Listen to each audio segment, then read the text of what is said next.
Rome didn't fall to an army.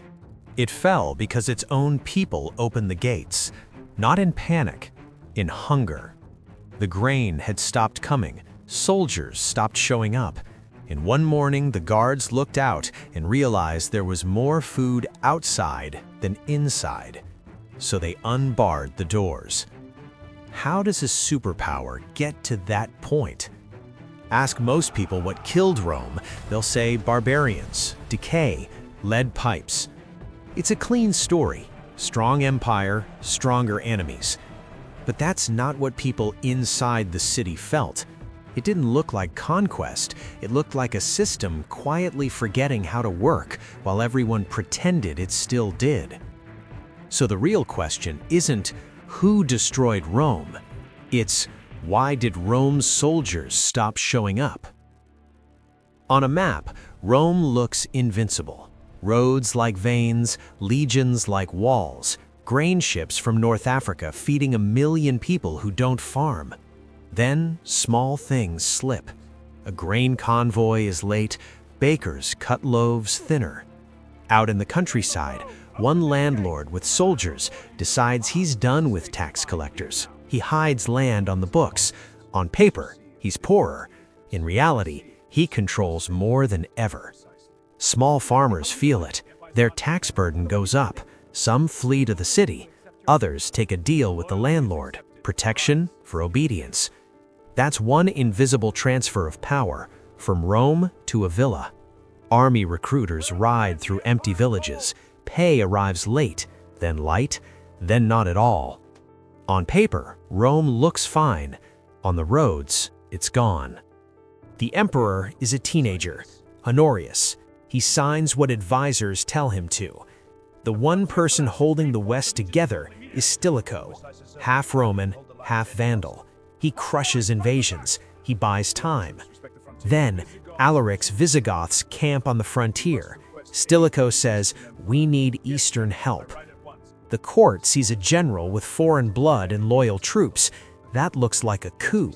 So, they execute him. Rome doesn't lose a general.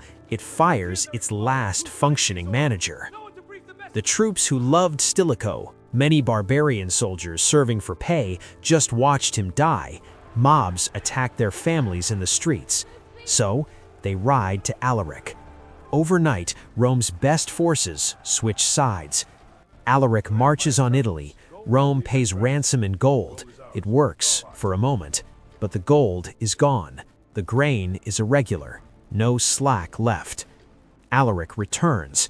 This time the defenders are starving. The gates open because there's more food outside than in. Meanwhile, the Vandal king seizes Carthage, the hub of those grain fleets. One execution, one wave of killings, one king taking the pantry. None of these choices feels insane at the time. Together, they collapse the system. One farm. Marcus, tenant near a villa in Rome. You harness the last ox. The overseer barks. Lords share first. Roads aren't safe. Last year, imperial taxmen came. This year, nobody from Rome shows up. Just your landlord's guards, checking barns. Horsemen thunder past, not legionnaires, but foederati with braided hair. You recognize some. They camped here last month, trading blades for barley. Your son watches them disappear. Father, they get paid. Rome doesn't even know we're here. You don't answer, because you've been thinking the same thing. Last week, you hid 3 sacks of grain under straw. If the guards find them, you're dead. If they don't, maybe your family survives winter. You used to think that was theft. Now you're not sure. Night falls. Distant horns. Lords signaling estate to estate. Tomorrow, same furrow. But the old road toward Rome is empty now, and part of you is relieved.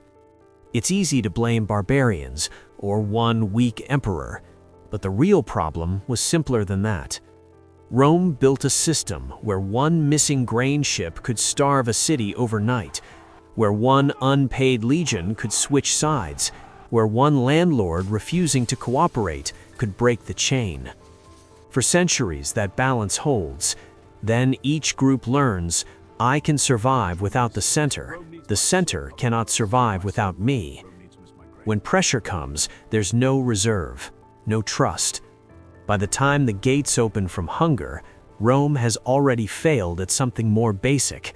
It can't make ordinary people believe it matters to their survival anymore. What changes? The villa becomes a castle. Marcus stops thinking of himself as a citizen. He's so-and-so's man. Guards become knights. Estates become domains.